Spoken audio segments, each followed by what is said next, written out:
Film की शुरुआत में फिंच नाम का एक शख्स भयानक तूफान में दिखाई देता है। उस वक्त उन्होंने यूवी सूट पहना हुआ था। इसके बाद फिंच एक बड़े से स्टोर में चले जाते हैं और उनके साथ डेवी नाम का एक रोबोट भी है।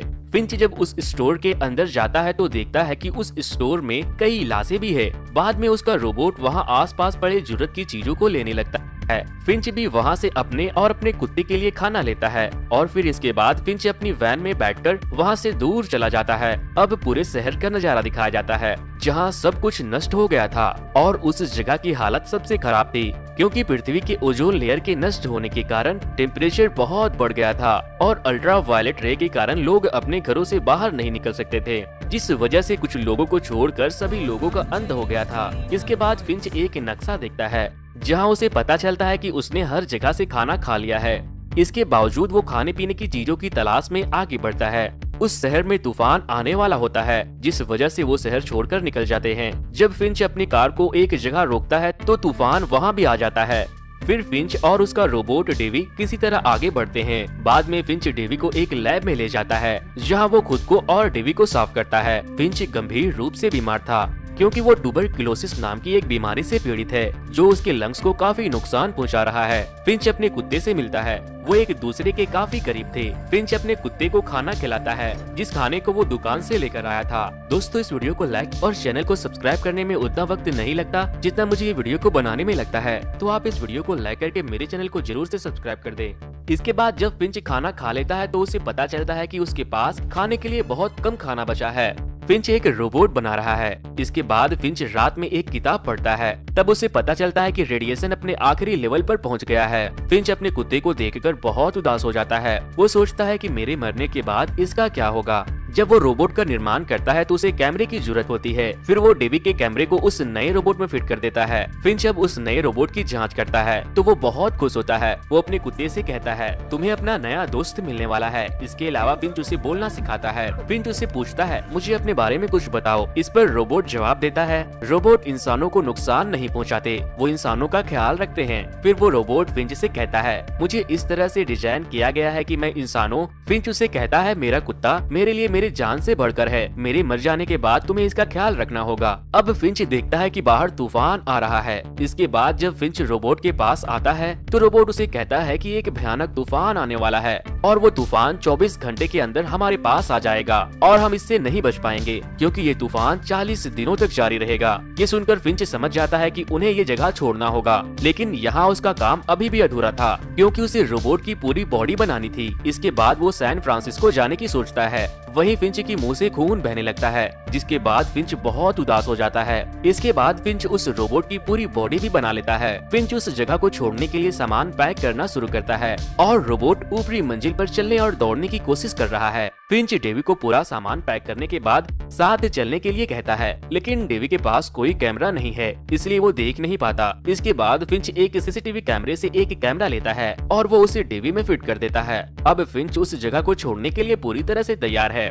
बाद में वो उस जगह को छोड़कर सैन फ्रांसिस्को जाने लगते हैं। इसके बाद वो वैन से आगे बढ़ते हैं। फिर फिंच एक शहर में रुकते हैं। इसके बाद फिंच रोबोट को अपने साथ आने के लिए कहता है। फिर वो दोनों बाहर चले आते हैं। फिर वो रोबोट को सभी नियम और कानून बताता है। अब फिंच को अपने कुत्ते के लिए भोजन की जरूरत पड़ती है। बाद में फिंच को एक सिनेमा हॉल दिखाई देता है। फिर फिंच अपने रोबोट से सिनेमा हॉल का दरवाजा खोलने के लिए कहता है। फिर वो रोबोट आसानी से उस दरवाजे को तोड़ देता है। अंदर जाकर फिंच को वहाँ से खाने का कुछ सामान मिलता है, इसलिए वो दोनों बाहर आते हैं। वो लोहे पर कुछ पॉपकॉर्न डालते हैं। वो पॉपकॉर्न टेम्परेचर ज्यादा होने के कारण पक जाता है। ये देखकर फिंच बहुत खुश होता है। इसके बाद वो आने वाले तूफान को देखते हैं। वो उस जगह से चले जाते हैं, लेकिन वो तूफान उनके पास आ रहा था। फिंच ये समझ जाता है कि इस तूफान से बच नहीं पाएंगे, इसलिए वो अपना यूवी सूट पहनकर बाहर आता है। फिर फिंच और उसका रोबोट वैन के चारों तरफ बड़े बड़े कीले लगाते हैं और उस कीले से अपने वैन को बांध देते हैं। कुछ समय बाद फिंच की वैन उस तूफान से गिर जाती है। उसका वैन ऊपर की तरफ उठने लगता है, जिससे सारे कीले निकलने लगते हैं। अब बस एक ही कीला रह गया है, लेकिन वो अभी भी वहीं अटका हुआ था। तूफान रुकते ही बस अपनी जगह पर वापस आ जाता है। वो सभी सुरक्षित हैं और उन्हें कोई नुकसान नहीं हुआ है। इसके बाद फिंच और वो रोबोट बाहर आ जाते हैं। तभी फिंच देखता है कि सारे कीले निकल गए थे, सिर्फ उसके रोबोट के द्वारा लगाए गए कीले रह गए थे। इसलिए वो उस रोबोट से कहता है, गुड जॉब। इसके बाद फिंच देखता है कि उसका एक टायर पंचर है, लेकिन उसके पास टायर बदलने के लिए कोई जैक नहीं है।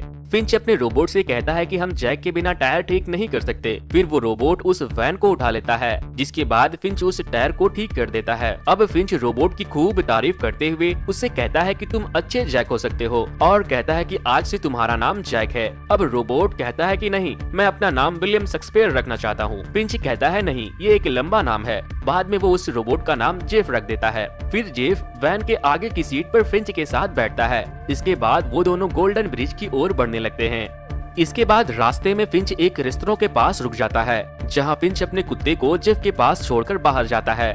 फिंच की हालत काफी बिगड़ती जा रही थी। फिंच अपने कुत्ते को लेने के लिए आता है, क्योंकि वो बाहर से अपने कुत्ते की भौंकने की आवाज सुनता है। लेकिन फिंच जेफ को बस में बैठने के लिए कहता है। इसके बाद जेफ वैन को चलाने की कोशिश करता है। तभी फिंच बाहर की तरफ भागता है और देखता है कि जेफ ने एक कार को टक्कर मार दिया है। फिंच उससे बाहर आने को कहता है। वो वैन तक नहीं जा सकता क्योंकि सूरज की रोशनी थी और उसने अपना यूवी सूट नहीं पहन रखा था। फिर जेफ बाहर आ जाता है, जिसके बाद फिंच अपने हाथों को धूप में रखता है, जिस वजह से उसका हाथ जल जाता है। और अब वो जेफ से कहता है, मेरा कुत्ता और मैं धूप में नहीं, अगर हम दोनों थोड़ी देर के लिए भी धूप में निकलते हैं तो जलकर राख हो जाएंगे। फिंच यहाँ पर जेफ के ऊपर अपना गुस्सा दिखाता है, ये कहते हुए कि मैंने तुम्हें केवल एक काम सौंपा था, वो भी तुमने नहीं किया। इसके बाद वो लोग वहाँ से निकल जाते हैं। फिर वो लोग रात में एक ऐसी जगह पर रुक जाते हैं जहाँ आसमान उसे खूबसूरत लगता है। फिंच उसे बताता है ओजोन लेयर के गायब होने के बाद चीजें बदल गई है। जेफ उससे पूछता है, अगर दिन में कोई खतरा है तो हम रात के समय यात्रा क्यों नहीं कर सकते। फिंच इस पर बताता है कि इसका कारण है रास्ते में खतरा। हम रात को अल्ट्रावायलेट रेज से खुद को बचा सकते हैं, लेकिन हमें अभी भी इंसानों का खतरा है और हमें किसी इंसान पर भरोसा नहीं करना चाहिए। अब अगले दिन जेफ देखता है कि फिंच काफी बीमार है और उसे बहुत तेज बुखार भी है। इसे देखकर जेफ और उसका कुत्ता काफी उदास हो जाता है और फिर जेफ फिंच के सर पर भीगे कपड़े से पट्टी करता है, जिसके बाद फिंच की हालत धीरे धीरे ठीक होने लगती है। इसके बाद जेफ वैन चलाते हुए एक मॉल के पास पहुंच जाता है। यहाँ वो नोटिस करता है कि फिंच सो रहा है, तो वो यहाँ पिछले ह्यूमनाइड रोबोट को बाहर निकालता है और वो अपने साथ खाना लेने के लिए बाहर जाता है। बाद में वो एक मॉल में जाकर खाने की चीजें और फिंच के लिए दवाइयाँ को इकट्ठा करना शुरू कर देते हैं। दूसरी ओर फिंच बाहर देखता है तो डर जाता है और फिर यूवी सूट पहनकर मॉल में जाता है। डेवी भोजन का एक पैकेट देखता है और उसे लेने के लिए जाते ही वो नीचे गिर जाता है। उसकी आवाज सुनकर फिंच वहाँ पहुँचता है। वो देखता है कि डेवी पूरी तरह से टूट चुका है, तो फिंच उसे स्विच ऑफ कर देता है। बाद में फिंच एक जगह पर एक आवाज सुनता है, तो वो उस जगह की जांच के लिए जाता है जहां उसे जेफ मिलता है। फिर वो जेफ से कहता है चीजों को इकट्ठा करने के लिए किसी भी स्थान पर नहीं रह सकते हैं, इसलिए वो दोनों बस में चढ़कर दूर चले जाते हैं। जिसके बाद फिंच नोटिस करता है कि एक कार उनका पीछा कर रही है, तो फिंच उस जगह को छोड़कर शहरी क्षेत्र में आ जाता है, लेकिन वो कार अभी भी उनका पीछा कर रही है। फिर फिंच जेफ को कार की स्पीड बढ़ाने को कहता है। कुछ दूर जाने के बाद सामने एक ब्रिज आ जाता है। जेफ फिंच से कहता है कि हम पुल के नीचे की ओर नहीं जा सकते, इसका हाइट बहुत कम है।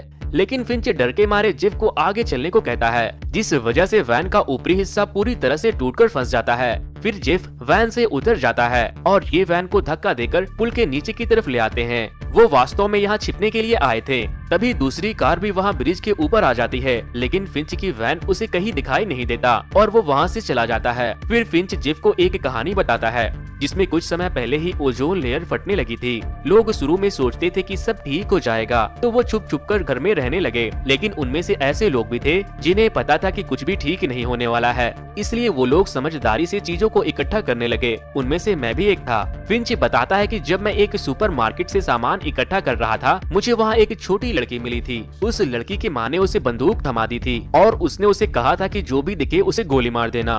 तब मैं समझ गया कि अगर मैं उनकी मदद के लिए गया तो वो मुझे मार डालेंगे, इसलिए मैं वहाँ छिपता रहा। इसके बाद कुछ लोग उस छोटी सी लड़की के पास गए। उसके पास बंदूक थी और उसने कई बार अपनी बंदूक चलाई। इससे पहले कि मैं कोई कार्रवाई कर पाता बहुत देर हो चुकी थी, क्योंकि उस छोटी बच्ची और उसकी माँ को उन लोगों ने मार डाला था। मैं वहाँ गया तो उस बच्ची का बैग हिल रहा था। मुझे ये कुत्ता वहीं से मिला था। अगले दिन उन्होंने अपनी जर्नी शुरू कर दी, जहाँ फिंच बहुत बीमार है, इसलिए वो आराम कर रहे हैं। जेफ उन्हें सैन फ्रांसिस्को ले जा रहा था। इसके बाद एक तितली उनके बस से टकरा जाती है। ये देखकर जेफ बस को रोक देता है, क्योंकि वो तितली धूप में बची हुई थी। फिर वो इसे देखने के लिए वहाँ फिंच को बुलाता है। बाद में जब फिंच धूप में अपना हाथ बाहर निकालता है, क्योंकि ओजोन लेयर को भर दिया गया था, इससे यूवी रेडिएशन का असर भी खत्म हो गया था। इसके बाद फिंच बाहर आता है और जेफ यहाँ काफी एक्साइटेड है। फिंच सूरज को देखता है और उसकी किरणों को महसूस करता है। इसके बाद जिफ और उसका कुत्ता भी बाहर आ जाता है। फिंच बाहर आकर उस जगह को उत्साह से देख रहा है। उस समय वो एक तितली को देखता है जो उड़ते समय उसके हाथ पर बैठती है। इसके बाद वो आगे बढ़ते हैं। फिंच एक सूट पहनकर बाहर आता है। फिर जिफ फिंच को बोलता है कि मैंने कल रात सपना देखा था। मैंने वहाँ सपना देखा था कि हम एक सुनहरे पुल की ओर बढ़ रहे हैं। फिंच ये सोचकर हैरान रह जाता है कि रोबोट सपने कैसे देख सकते हैं, लेकिन वो इस पर अच्छा महसूस करता है और जिफ से माफी मांगता है। कुछ समय बीतने के बाद फिंच जिफ और अपने कुत्ते से बोलता है कि मैं मरने वाला हूँ। जिफ ये सुनकर उदास हो जाता है। फिंच उससे कहता है तुम मुझसे वादा करो कि मेरे मरने के बाद तुम मेरे कुत्ते का ख्याल रखोगे। जिफ कहता है मैं जरूर इसका देखभाल करूंगा। इसके बाद फिंच फिर से खून की उल्टी करता है और आखिरी में फिंच और जिफ यहाँ एक दूसरे को गले लगाते हैं और फिंच अपने कुत्ते की ओर देखते हुए उन दोनों को छोड़कर इस दुनिया से चला जाता है। फिंच के मरने के बाद जिफ और वो कुत्ता दोस्त बन जाते हैं और इसी के साथ ये मूवी समाप्त हो जाती है। दोस्तों, आपको इस मूवी से क्या लेसन मिलती है मुझे कमेंट करके जरूर बताना और इस वीडियो को लाइक करके मेरे चैनल को सब्सक्राइब करना बिल्कुल भी ना भूलें। फिर मिलते हैं अगले किसी धमाकेदार मूवी के एक्सप्लेनेशन के साथ। तब तक के लिए गुड बाय।